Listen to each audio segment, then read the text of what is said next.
बोलिए सतगुरुदेव की जय। बोलिए बंदी छोड़ सतगुरु रामपाल जी महाराज की जय। दंडवत गोविंद गुरु बंधु अभिजन सोए। पहले भये प्रणाम जिन नमो जो आगे होए। कबीर गुरु को कीजिए दंडवत कोट कोट प्रणाम। कीट न जाने भृंग को ज्यों गुरु कर आप समान। सत साहेब बंदी छोड़ सतगुरु रामपाल जी महाराज की जय। हाँ तो भाइयों, आज मैं आप लोगों के सामने मानव जीवन की आम धारणा क्या है, यही प्रसंग सुनाने का प्रयास कर रहा हूँ। तो सुनिए बड़े गौर से। जब तक यथार्थ आध्यात्मिक विज्ञान नहीं होता तो जन साधारण की धारणा होती है कि बड़ा होकर पढ़ लिख कर अपने निर्वाह की खोज करके विवाह कराकर परिवार पोषण करेंगे, बच्चों को उच्च शिक्षा तक पढ़ाएंगे, फिर उनको रोजगार मिल जाए, उनका विवाह कर देंगे। परमात्मा संतान को संतान दे, फिर हमारा कर्तव्य पूरा हुआ। कई बार गांव या गमाड़ पड़ोसी गांव के वृद्ध इकट्ठे होते तो आपस में कुशल मंगल जानते। तो एक ने कहा कि परमात्मा की कृपा से 2 लड़के तथा 2 लड़की हैं।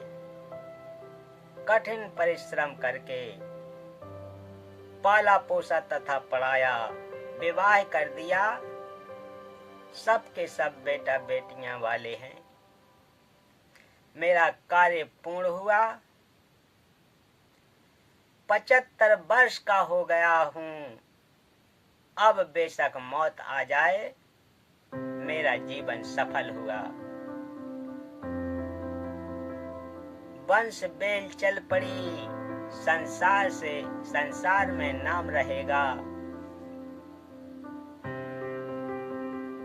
उपरोक्त प्रसंग से जो भी प्राप्त हुआ वह पूर्व निर्धारित संस्कार ही प्राप्त हुआ, नया कुछ नहीं मिला। एक व्यक्ति का विवाह हुआ, संतान रूप में बेटी हुई। मानव समाज की धारणा रही है कि पुत्र नहीं है तो उसका वंश नहीं चलता, परंतु आध्यात्मिक ज्ञान की दृष्टि से पुत्र पुत्री में कोई अंतर नहीं है। आशा लगी है कि दूसरा पुत्र तो बेटा होगा, दूसरी भी लड़की हुई। फिर आशा लगी कि परमात्मा तीसरा तो पुत्र दे, परंतु तीसरी भी लड़की हुई। इस प्रकार कुल 5 बेटियां हुई, पुत्र का जन्म हुआ ही नहीं। इस उदाहरण से स्पष्ट होता है कि न तो मानव का चाहा हुआ और न किया हुआ। जो कुछ हुआ संस्कार बस ही हुआ। यह परमेश्वर का विधान है। मानव शरीर प्राप्त प्राणी को वर्तमान जन्म में पूर्ण संत से दीक्षा लेकर भक्ति करना चाहिए तथा पुण्यदान धर्म तथा शुभ कर्म करते रहना चाहिए। अन्यथा पूर्व जन्म के पुण्य मानव जीवन में खर्च कर खाली होकर परमात्मा के दरबार में जाएगा। फिर पशु आदि की जीवन भोगने पड़ेंगे। जैसे किसान अपने खेत में गेहूं, चना आदि बीजता है, फिर परिश्रम करके उन्हें परिपक्व करके घर लाकर अपने कोठे में भर लेता है। यदि वह पुनः बीज बोकर फसल तैयार नहीं करता और पूर्व वर्ष के गेहूं व चने को खा खर्च रहा है तो वर्तमान में तो उसे कोई आपत्ति नहीं आएगी, क्योंकि पूर्व वर्ष के गेहूं चना शेष हैं। परंतु एक दिन वह पूर्व वाला संग्रह किया अन्न समाप्त हो जाएगा और वह किसान परिवार भिखारी हो जाएगा।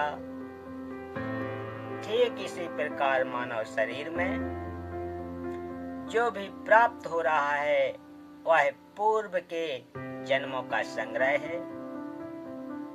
यदि वर्तमान में शुभ कर्म तथा भक्ति नहीं की तो भविष्य का जीवन नरक हो जाएगा। अध्यात्म ज्ञान होने के पश्चात मानव बुद्धिमान किसान की तरह प्रतिवर्ष प्रत्येक मौसम में दान धर्म स्मरण रूपी फसल बोएगा तथा अपने घर में संग्रह करके खाएगा तथा बेचकर अपना खर्चा भी चलाएगा। यदि पूर्ण गुरु जी से दीक्षा लेकर उनके बताए अनुसार साधना तथा दान धर्म प्रति समागम में करके भक्ति धन को संग्रह करेगा।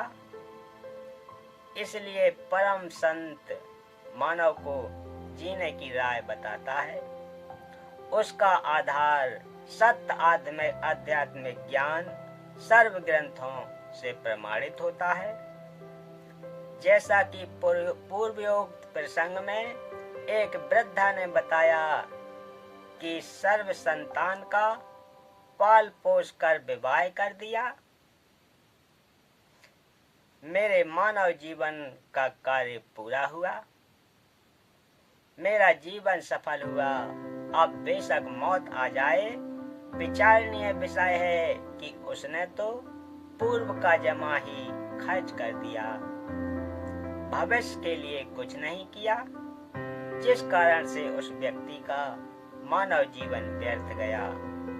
कबीर जी ने कहा है कि क्या मांगू कुछ थिर न रहाई, देखत नैन चला जग जाई।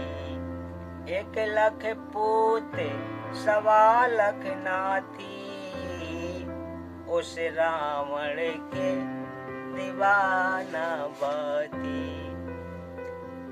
यदि एक मनुष्य एक पुत्र से वंश बेल को सदा बनाए रखना चाहता है तो यह उसकी भूल है।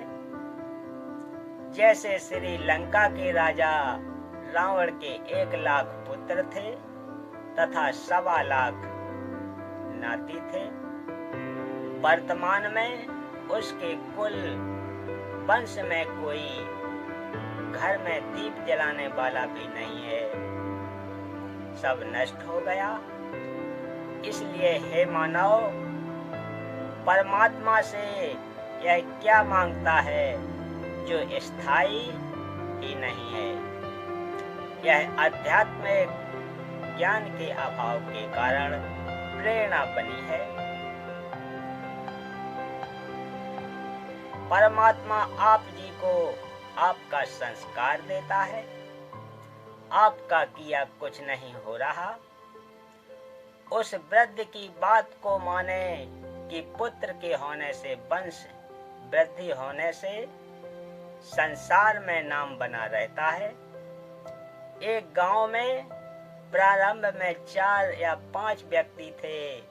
उनके वंश के सैकड़ों परिवार बने हैं। उनका वंश चल रहा है, उनका संसार में नाम भी चल रहा है, परंतु शास्त्रोक्त विधि से भक्ति न करने के कारण परमात्मा के विधान अनुसार वह भला पुरुष कहीं गधा, कहीं बैल बनकर कष्ट उठा रहा होगा। वहां पर गधे के वंश की वृद्धि करके फिर कुत्ते का जन्म प्राप्त करके वहां उस कुल की वृद्धि करके अन्य प्राणियों के शरीर प्राप्त करके असंख्यों जन्म कष्ट उठाएगा। भावार्थ है कि मानव जीवन प्राप्त प्राणी को चाहिए कि संसारिक कर्तव्य कर्म करते करते आत्म कल्याण का कार्य भी करे, जिस कारण से परिवार से आने वाली पूर्व पाप की मार भी टलेगी, परिवार खुशहाल रहेगा। अन्यथा शुभ अशुभ दोनों कर्मों का फल भोगने से कभी सुख तथा कभी दुख का कहर भी झेलना पड़ता है। तो बोलिए सत्य गुरुदेव की जय। तो भक्तों, आज की कथा का समापन यही करते हैं। मिलते हैं अगली कथा में, तब तक के लिए सत साहेब।